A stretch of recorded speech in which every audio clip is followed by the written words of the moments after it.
Hello বন্ধুরা, তোমাদেরকে আকিস্মিতা টিউটোরিয়ালসে স্বাগত জানাই। আজকে আমি তোমাদেরকে দেখাবো কিভাবে আমি এই ইয়ার রিক্যাপ ফটো এডিটটা বানিয়েছি। এবং এটা শুধু কলেজ মেমোরিজ না, বরং school, classroom moments, friends, group photos সব মিলিয়ে একটা সিজন রিক্যাপ। বেসিক্যালি এটা একটা 2025 season end and 2026 fresh start collage. আর এটাকে আমি কেবলমাত্র ইনশার্ট আর পিকচার দিয়ে ক্রিয়েট করেছি খুব সহজেই। তো যারা নিজেদের school plus college memories mixed করে একটা ইমোশনাল রিক্যাপ বানাতে চাও, this tutorial is gonna help you a lot. So don't skip, last পর্যন্ত ভিডিওটি অবশ্যই দেখো। আমি স্টেপ বাই স্টেপ দেখাবো কিভাবে এই লেআউট, টেক্সটাইল আর black and white vibe create করতে হয়। তো চলো ভিডিওটিকে শুরু করা যাক।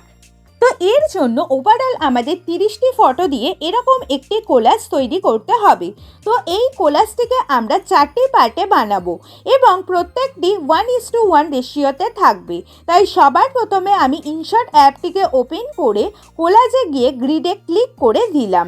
ক্লিক করার পর গ্যালারি থেকে 9টি ফটোকে সিলেক্ট করে নিয়ে অ্যাডজাস্ট করে নিয়ে এক্সপোর্ট করে দিলাম। এরপর সেমভাবে ক্রিয়েট নিউতে প্রেস করে গ্রিডে আবার ক্লিক করে 9টি ফটোকে সিলেক্ট করে নিলাম এবং এগুলিকেও অ্যাডজাস্ট করে এক্সপোর্ট করে দিলাম।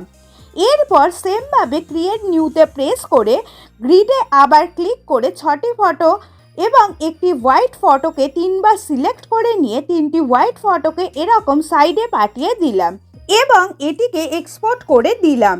এরপর সেমভাবে ক্রিয়েট নিউতে প্রেস করে গ্রিডে আবার ক্লিক করে 6টি ফটো এবং একটি হোয়াইট ফটোকে 3বার সিলেক্ট করে নিয়ে 3টি হোয়াইট ফটোকে এরকম সাইডে পাঠিয়ে দিলাম এবং এরকমভাবে অ্যাডজাস্ট করে নিয়ে এটিকে এক্সপোর্ট করে দিলাম। এবার 4টি কোলাজকে কোলাজ করার জন্য ক্রিয়েট নিউতে প্রেস করে গ্রিডে ক্লিক করে কোলাজ 4টেকে সিলেক্ট করে নিয়ে ক্যানভাসকে করে দিলাম 4:5 এবং যে দুটি কোলাজকে হোয়াইট 3টি ফটো দিয়ে সেভ করেছি ওই দুটিকে রাইট সাইডে পাঠিয়ে দিয়ে লেফট সাইডের কোলাজ দুটোকে এইভাবে বড় করে নিয়ে রাইট সাইডের কোলাজটিকে এইভাবে সাইড করে দিয়ে হোয়াইট পার্টটিকে বাদ দিয়ে দিলাম। এরপর এটিকে এক্সপোর্টে ক্লিক করে সেভ করে নিলাম।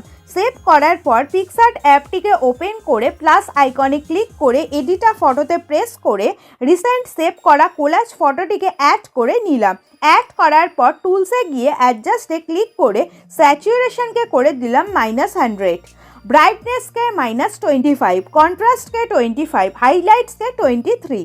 এরপর টেক্সটে ক্লিক করে লিখে দিলাম 202 এবং সি অলে ক্লিক করে মাল্টিপল ফন্ট থেকে ফালচুরা গুয়েরা রেগুলার ফন্টটিকে অ্যাপ্লাই করে দিয়ে এটিকে একটু এইভাবে চওড়া করে নিয়ে একটু ছোট করে দিলাম। এরপর এতে ব্ল্যাক স্ট্রোক অ্যাড করলাম। পাশাপাশি শ্যাডোতে ক্লিক করে শ্যাডো অ্যাড করে শ্যাডোর ব্লার অ্যান্ড অপাসিটিকে 100 করে নিয়ে হরাইজন্টাল অ্যান্ড ভার্টিক্যাল পজিশন দুটোকে 0 করে দিলাম।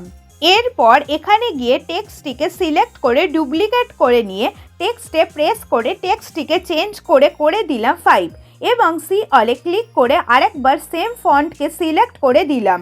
এরপর এটিকে এরকম পজিশানে অ্যাডজাস্ট করে নিয়ে আবার এখান থেকে গিয়ে ডুপ্লিকেট করে নিয়ে টেক্সটটিকে চেঞ্জ করে দিলাম 6 এবং আবার সি অলে গিয়ে সেম ফন্টকে সিলেক্ট করে নিলাম। পাশাপাশি এই টেক্সটির কালারকে এই কালার প্যানেলের ভিতরে ক্লিক করে ইয়েলো কালারকে সিলেক্ট করে অ্যাপ্লাই করে দিলাম। এরপর এটিকে এই পজিশানে সেট করে দিয়ে এবং 5টিকে এইভাবে একটু কার্ভ করে দিয়ে অ্যাডজাস্ট করে নিলাম। এরপর সবকটি টেক্সটকে আমি আরেকবার একটু ভালোভাবে ফিট করে নিলাম। এরপর আবার টেক্সটে ক্লিক করে লিখে দিলাম অ্যান্ড উইথ দ্যাট এবং এতে ব্ল্যাক স্ট্রোক অ্যাড করলাম আর অ্যামাউন্টকে করে দিলাম 70। পাশাপাশি শ্যাডোতে ক্লিক করে শ্যাডো অ্যাড করে শ্যাডোর ব্লার অ্যান্ড অপাসিটিকে 100 করে নিয়ে হরাইজন্টাল অ্যান্ড ভার্টিক্যাল পজিশন দুটিকে 0 করে দিলাম। এরপর এটিকে একটু ছোট করে দিয়ে 202 এর ওপরে এইভাবে অ্যাডজাস্ট করে নিলাম। অ্যাডজাস্ট করার পর আবার টেক্সটে ক্লিক করে লিখে দিলাম season comes to an end এবং এতে ব্ল্যাক স্ট্রোক অ্যাড করলাম আর অ্যামাউন্ট করে দিলাম 80। পাশাপাশি শ্যাডোতে ক্লিক করে শ্যাডো অ্যাড করে শ্যাডোর ব্লার অ্যান্ড অপোসিটিকে 100 করে নিয়ে হরাইজন্টাল অ্যান্ড ভার্টিক্যাল পজিশন দুটিকে 2 করে দিলাম। এরপর এটিকে একটু ছোট করে দিয়ে 202 এর নিচে এইভাবে অ্যাডজাস্ট করে নিলাম। এরপর আবার একটু ভালোভাবে টেক্সট দুটোকে সেট করে নিলাম এবং 202 এর ওপরের টেক্সটটিকে একটু চওড়া করে নিলাম। এরপর এই বাটনটিতে ক্লিক করে ফটোটিকে গ্যালারিতে সেভ করে নিলাম। তো বন্ধুরা, তোমরা দেখতে পাচ্ছ ফটোটি কি সুন্দরভাবে গ্যালারিতে সেভ হয়ে গেছে। তো বন্ধুরা, তোমাদের সাথে আজ যে ভিডিওটি শেয়ার করলাম সেটা যদি তোমাদের ভালো লেগে থাকে তাহলে অবশ্যই এই চ্যানেলটিকে সাবস্ক্রাইব করে দিও এবং ভিডিওটিতে অবশ্যই লাইক কমেন্টস করে ভিডিওটি সবার সাথে শেয়ার করে দিও। Thanks for watching.